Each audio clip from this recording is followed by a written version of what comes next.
Pero mga ganito, hindi dapat para dyan, no? Pwede ba gamitin natin yan? Oh.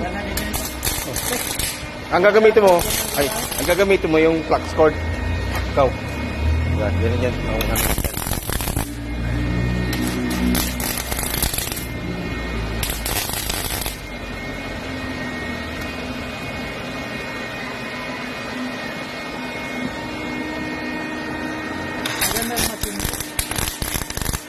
Japan talaga yan.